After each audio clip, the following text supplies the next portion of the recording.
we saw that whenever an object rotates, revolves around another heavy object, from its orbital radius and its orbital period, you can find the mass. Okay. So that's what this is saying. Okay. So Kepler's third law says, okay, so there's the orbital period for this guy, and there's the orbital radius, and that is related to the central mass. Okay, that's how we find the masses of remote objects. So for instance, you guys might have heard that most galaxies have a massive black holes at the center. How do we know that?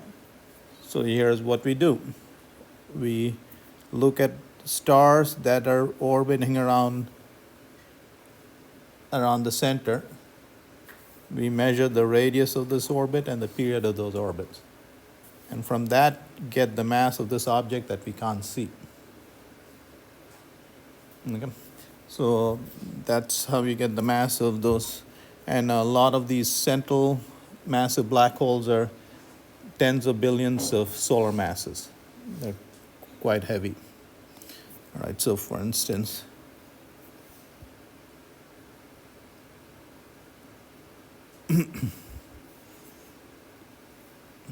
so that's what's done here. So there is a black hole at the center, and they're observing these stars that seem to be going at crazy speeds around a central object. And that's how they found this mass of the central black hole. Okay.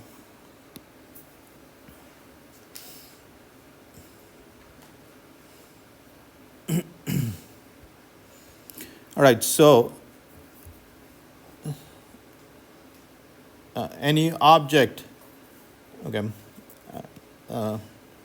orbiting a central massive object, if you know its period and radius, you can calculate the central mass.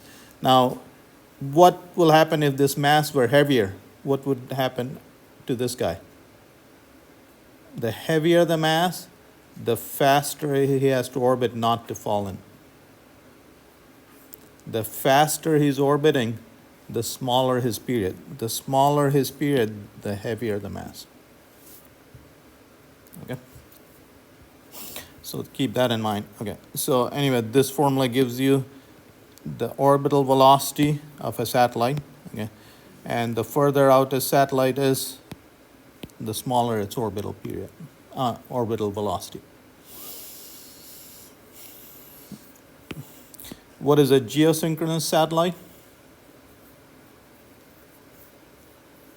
One that doesn't move. It stays at the same point. Yeah, it stays the same point above the Earth. Okay. So a geosynchronous satellite is, the idea is the following. So here's the Earth, and so the Earth is rotating about that. A geosynchronous satellite has to be above the equator, and so the Earth spins around once in 24 hours, so it should take 24 hours to go around the Earth. And then it'll be around the same orbit, on the same location. And this will only happen if it's going in the same direction, and it has to be above the equator.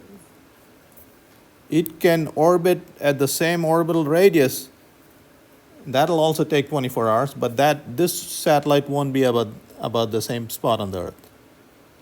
It can orbit in this direction, it'll taking 24 hours, but then it won't be about the same spot. It can orbit in this orbit, it'll take 24 hours at the same radius, but that won't be about the same spot. Okay. So a geostationary satellite,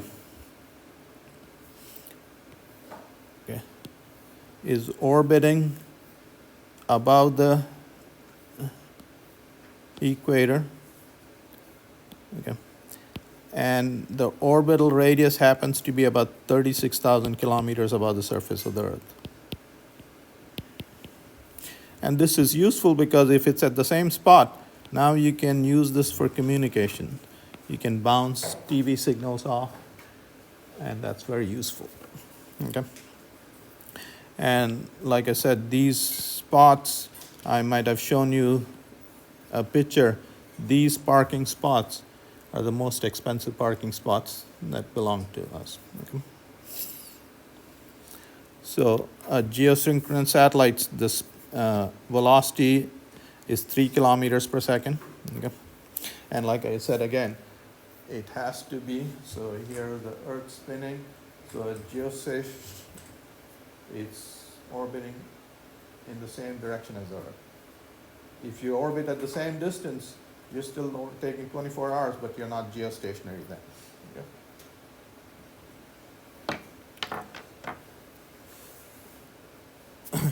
This is the total energy of the satellite.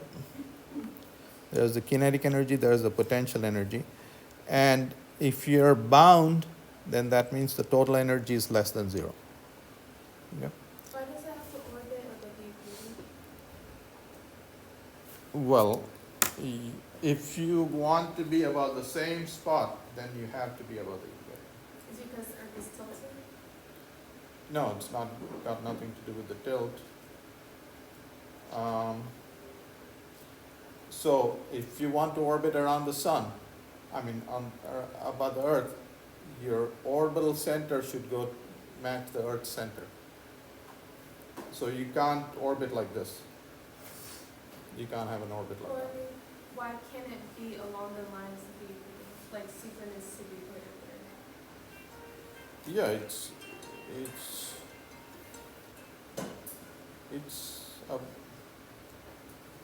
okay. If you want to orbit this object, the center of your orbit, the center of this object should be at the focal point. It has to be in this plane. You can't orbit the Earth like this. Your orbit has to go, the center of your orbit has to be the center of the Earth. So now you can orbit in this direction, you can orbit in any direction, as long as your center is equal to the center of the Earth. The only configuration in which you will be about the same geographic point on the Earth is if you're orbiting above the equator at 36,000 kilometers.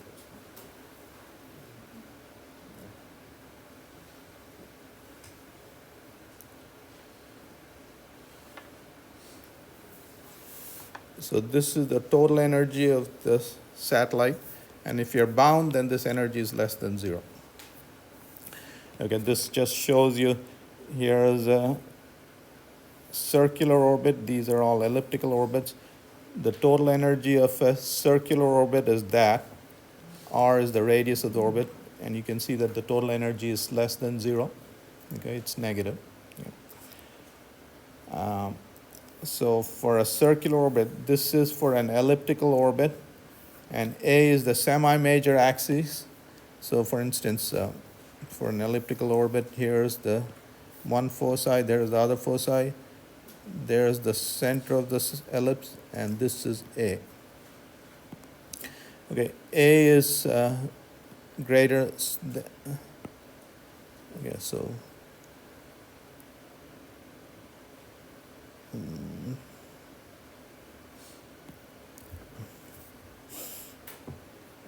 so okay.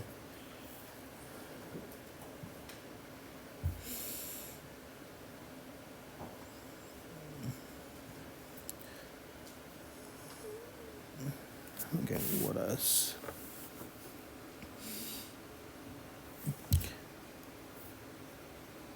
For a circular orbit, okay, R is less than A. This energy is greater than that energy. So normally what they do to insert in a circular orbit, what you do is you go in an elliptical orbit and then fire a rocket at this point, and then when you fire the rocket like that, you insert into this orbit,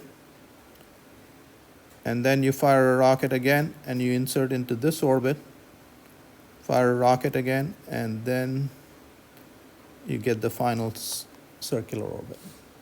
Okay? So that's how you do that. All right. So here's the U.S. military tracks all the objects orbiting the Earth. So these are the geostationary satellites, okay, at a height of 36,000 kilometers above the surface of the Earth, okay. There were 11,000 satellites orbiting the Earth at the end of June 23, and they increased by 40% from January 22. And Mr. Elon Musk is putting up satellites like crazy. What's that? For his Starlink. So there's a lot more stuff up there. 60 years ago, there was nothing. The only satellite was the moon.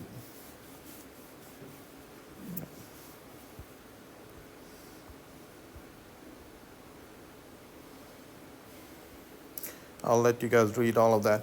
So I'll tell you about tides. Mr. Newton explained the tides for us. Okay.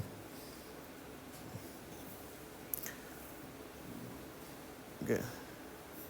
The tides are caused by the moon. Okay. And here's how the tides are caused. Okay, so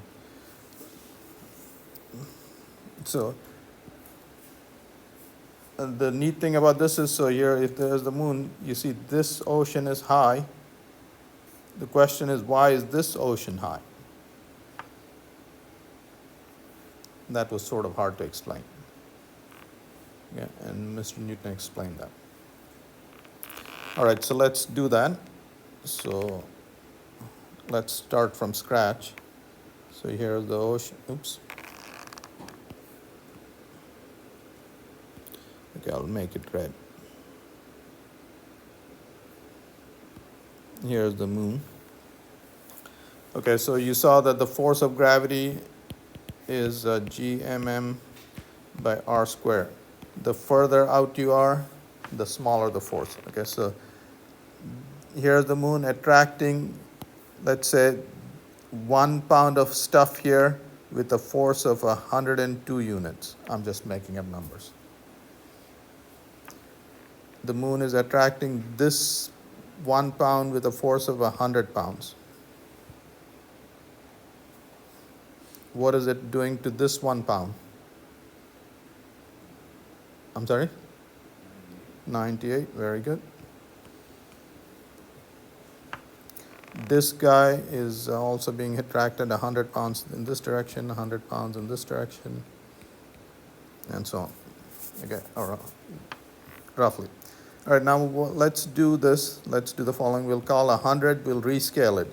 We'll call 100 pounds 0 pounds. So this force became 2 pounds in this direction. This became 0. Okay. We'll approximate this. Oops. This was 100 pounds in this direction and a little force in that direction. That 100 pound became 0. So this was a 1 pound force in this direction. That became a 1 pound force in this direction. What happened to this guy? What is that guy? 2 in the opposite direction? Very good, my friend.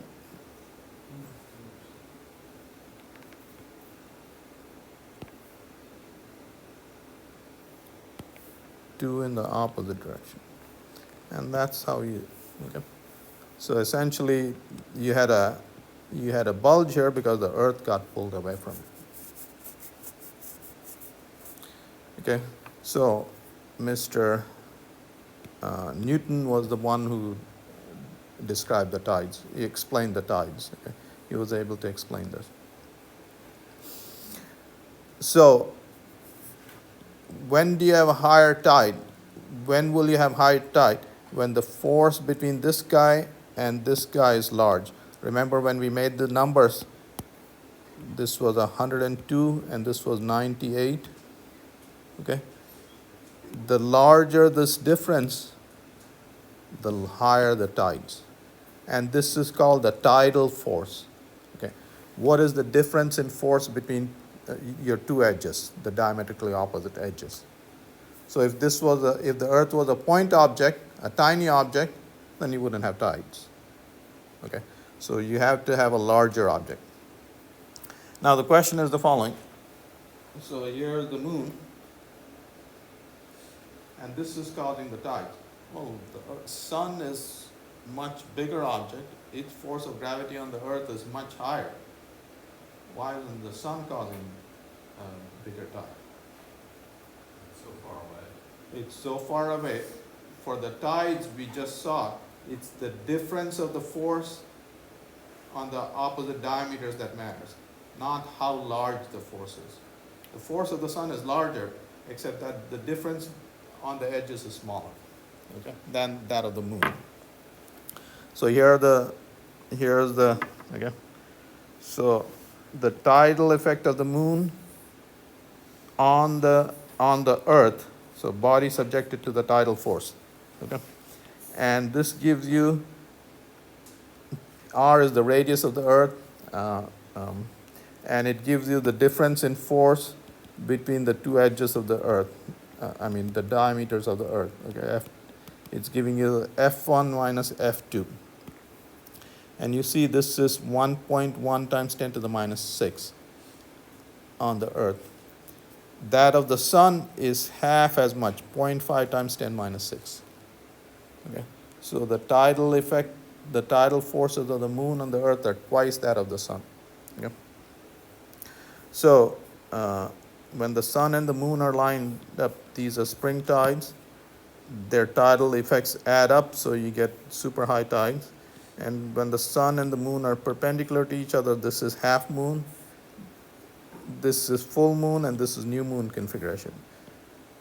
Then the moon is pulling it this way, the sun is working against that. So the tides, these tides, high tides are low. Yeah.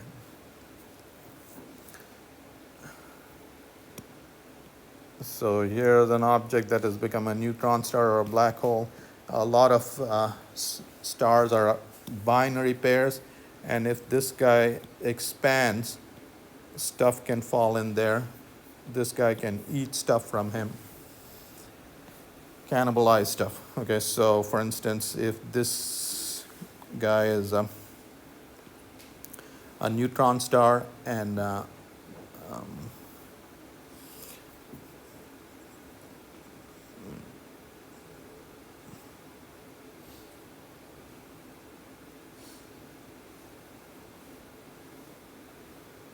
don't know if you can accrete enough matter and become a black hole. Anyway, so this, when this guy expands, matter can fall in there because of tidal forces. If the force here is large enough where is greater than the gravitational force of this on this matter will fall in here. Okay, tidal forces exist between any two bodies.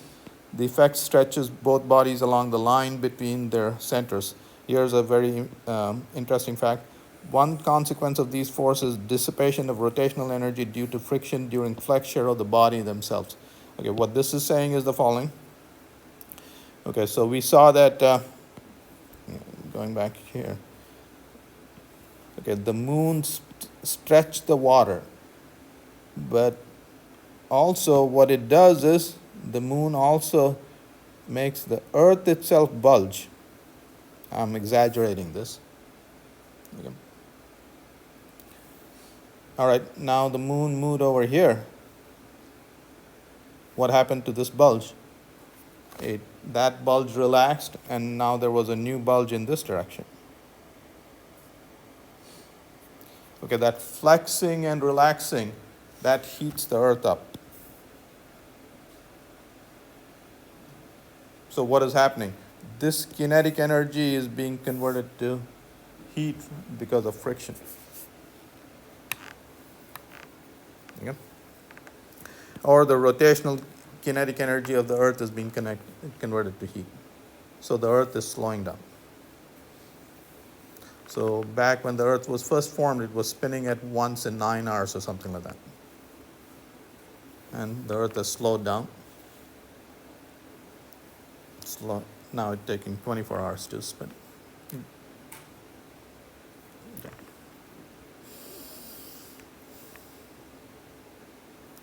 For some stars, the effective tidal force can be catastrophic. The tidal force is in very close binary systems can be strong enough to rip matter from one star to another. Okay. All right. I'm going to tell you briefly about the gravitational waves, which are okay. Einstein came up with the general theory of relativity in 1916. Okay. And this is the equation of general relativity. So this is what he's really famous for, this one equation. Okay, what this tells you is this is related to curvature of the space-time. And this term is related to the matter distribution. Okay, so what Einstein says is if there's no stuff, then space-time will be flat. And if you put stuff on space-time, it curves space-time. Okay. And then if you put other small objects, okay. So on flat space-time, how does this object travel? Okay, if there's no force acting on this object, how does this travel? Straightforward. I'm sorry? Straightforward. It travels in a straight line. Very good. An object traveling, if there's no force acting on an object, it will travel in a straight line. Okay. The sun curved space-time, and now if you throw a marble, when it goes from this point to that point, it is going in a straight line in that curved space-time. What is a straight line? It's the shortest distance between 2 points. That is the shortest distance between those 2 points in curved space-time. Okay, so that's what's happening. All right. Now here's a interesting thought experiment. All right, so let's say you have a stone attached to a string, and you whirl it around. Okay. Now let's say if the string were cut, what would happen to the stone?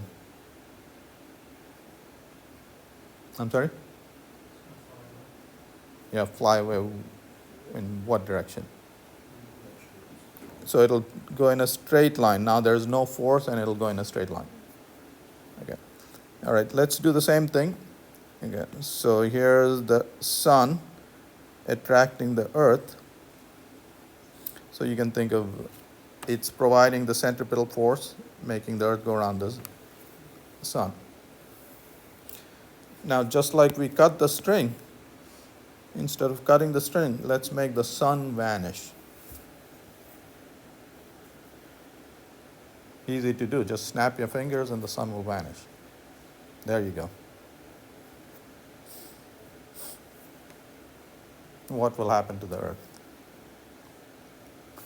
Okay, in this case, you cut the string and instantly this guy goes in a straight line. Okay, let's make the sun vanish. You're going in a straight line, like the tangent line, Uh-huh. When? as soon as the sun disappeared? Okay, so what's that? As soon as the influence is gone. Okay, so here was the sun, here was the curved space-time. When you made the sun vanish, this has got to flatten, and it's flattening at the speed of light. So near where the Earth is, the space-time becomes flat in 8 minutes. What is 8 minutes? The time it takes for light to travel. Very good, my friend. All right. So that information doesn't travel. That information travels at the speed of light. So it will be 8 minutes before. All right, how do you make a black hole? You take any object and you have to squeeze it within a certain radius such that the escape velocity from that radius becomes equal to the speed of light. And that radius, so there's the escape velocity, you decrease this, the speed increases. Okay. So for any object, this radius is called the Schwarzschild radius. For the sun, the Schwarzschild radius is about 3 kilometers. For the Earth, about an inch or so, okay? And so on. But here's the deal. Let's say you take the sun and it's 3 kilometers, and you squeeze the sun within 3 kilometers. Now we don't know what happens. All that, as far as if you ask Einstein, he says all that stuff will fall into a point. But we know that's not true. But we don't know exactly what will happen. Okay? So once you go inside that point, everything will fall in. There's no stopping you.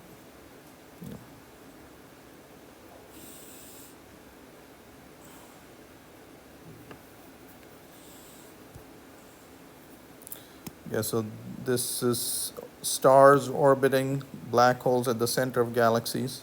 Yeah.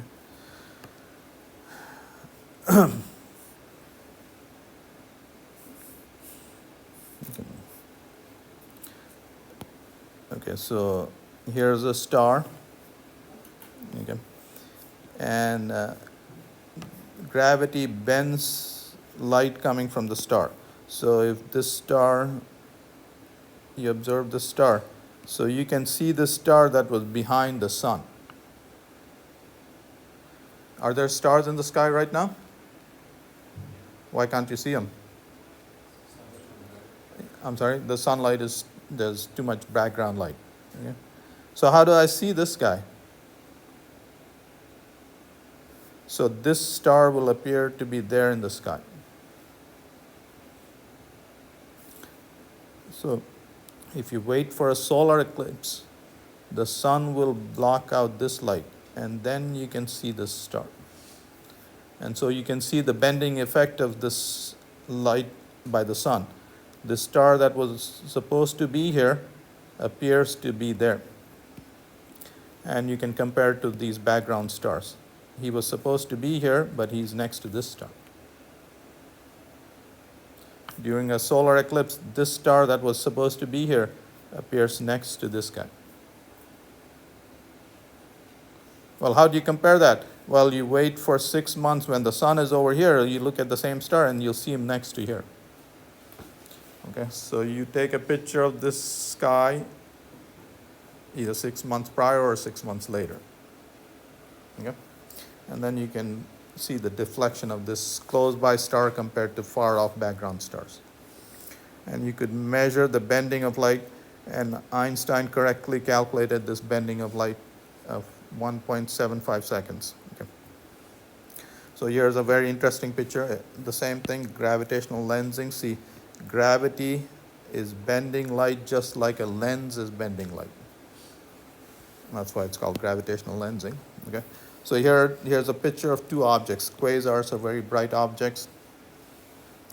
They're the brightest object in the universe. They're large black holes eating up stuff, and all that stuff falling in is heating tremendously. Anyway, okay. How many objects do you see? 2.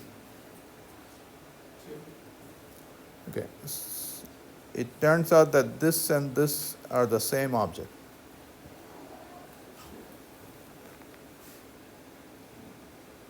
Well, here are two bright objects in the sky.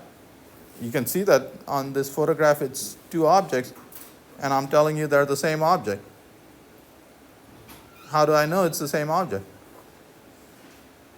Okay, so you can measure the light coming from this guy, and what you do is you do a spectral analysis. You measure the intensity versus the wavelength, and let's say you get a graph like that. You do the spectral analysis for this guy, they're exactly the same graph. They are the same object. So here's what is happening.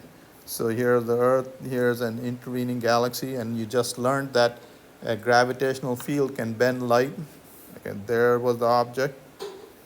This beam came like that, this beam came like this, and there's the image. Your brain is hardwired to think that light travels in a straight line, so you see an image there, and you see an image there.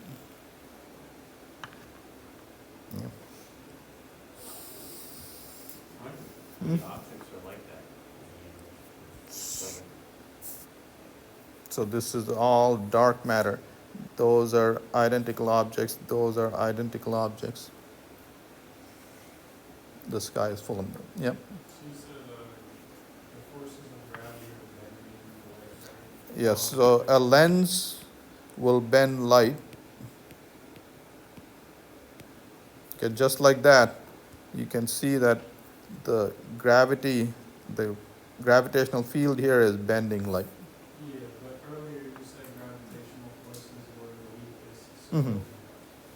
how, like, would it just bend it more if it was like a strong force? Yeah. So, for instance, light is energy. Okay, so if this is the Earth, this would be a track around the sun. But if you put object that is 10 times as massive, then the Earth's track would be more bent.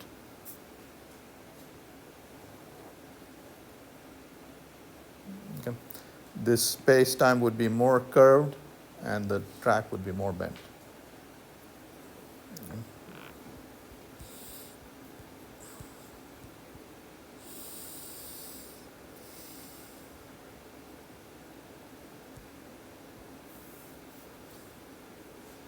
All right, so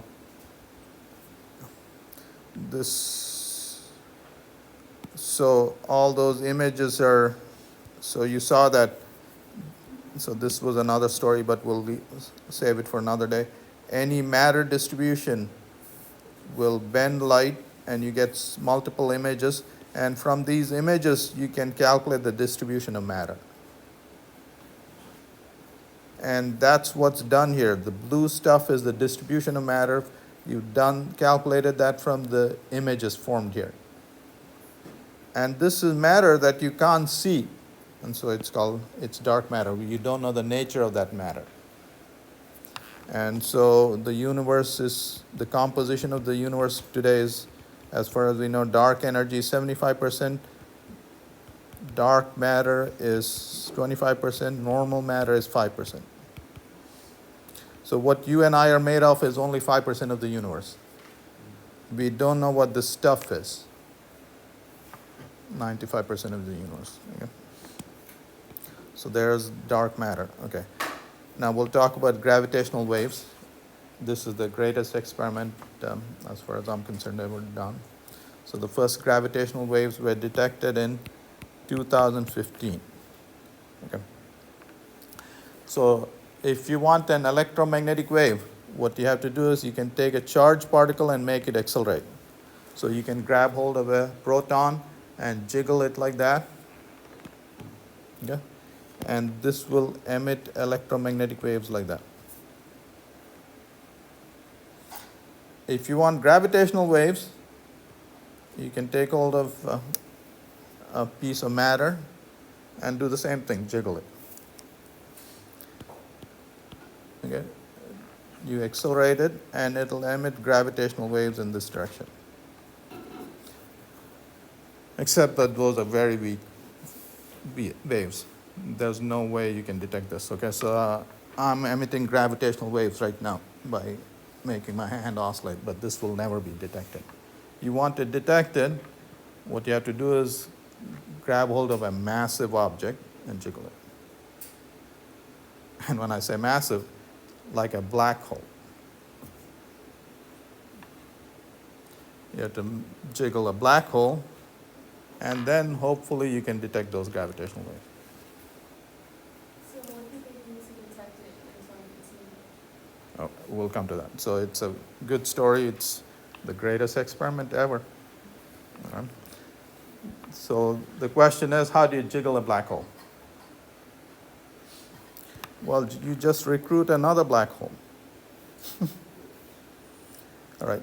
In nature, most of the stars are binary stars. So here are two black holes orbiting each other. So when they're orbiting each other, they're emitting gravitational waves. You're losing energy. And so you're coming closer and closer, and eventually you merge. Okay, so these two black holes were orbiting each other 1.3 billion light years away. So they had been orbiting for a long time. And in the last 200 milliseconds of their lifetime, they were emitting so much energy that we were able to detect it. So we saw the last 200 milliseconds of their lifetime. They merged into a single black hole. Okay. All right, so there were LIGO, this is the facility that detected it. We have two facilities like this, one in the state of Washington and one in the state of Louisiana. Okay? We'll come to why we had two facilities. Okay, so the two black holes were orbiting each other, and in the last 200 milliseconds, they were emitting gravitational waves intense enough where we could detect them. And once they merged and they formed a single black hole, now they become quiet. Okay, so one of these black hole is a 29 solar mass black hole. The other one is a 36 solar mass black hole. When they merge together, how many solar masses should you have? 75 solar masses, or 65 solar masses. When they merge, the single mass hole, black hole was 62 solar masses. Okay, 3 solar masses lost as gravitational waves. All right, so 3 solar masses was lost in gravitational waves in 200 milliseconds. Okay, let me put this in perspective. Our sun is 1 solar mass. Over its lifetime of 10 billion years, it will lose 2% of its mass. This lost 3 solar masses in 200 milliseconds. The amount of gravitation energy emitted in gravitational waves was equivalent to the power radiated for those 200 milliseconds. It was shining in gravitational waves as bright as 100 times all the stars in the universe.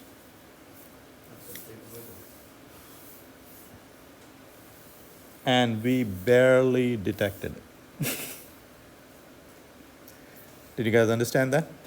So for 200 milliseconds, the power in the gravitational waves was as bright as 100 times the power of all the stars shining in the universe. All right. I'm going to quickly tell you in 2 seconds. Okay, so as the gravitational wave passes you, what does it do? So let's say here's a bunch of marbles arranged in a circle.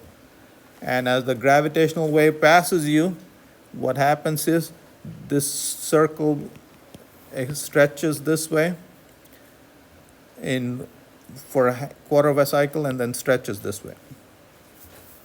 Okay, so this circle of marble will stretch this way and then stretch that way.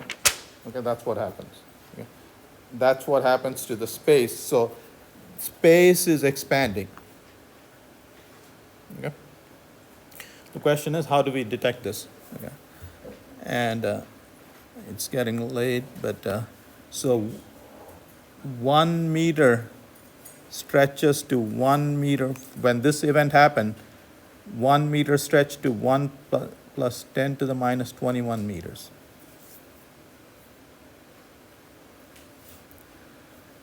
I know it's getting late. You guys remember the size of the atom? 10 to the minus 10 meters. Size of the proton is 10 to the minus 18 meters. So this 1 meter stretched by less than the size of the proton. And how did we detect? Absolutely amazing. Okay, so let me show you. Okay. Okay. So every meter stretched by that fraction, the above strain amounts to the Earth-Sun distance by changing by the width of an atom. So when this gravitational wave passed, the Earth-Sun distance changed by the width of an atom. And we detected that.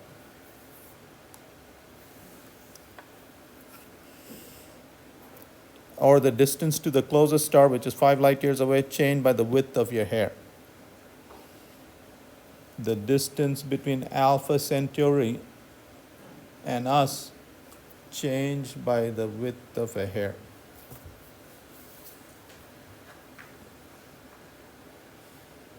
And we measured that. And that's how much the change was for an event where the energy emitted was brighter than all the light being emitted by all the stars.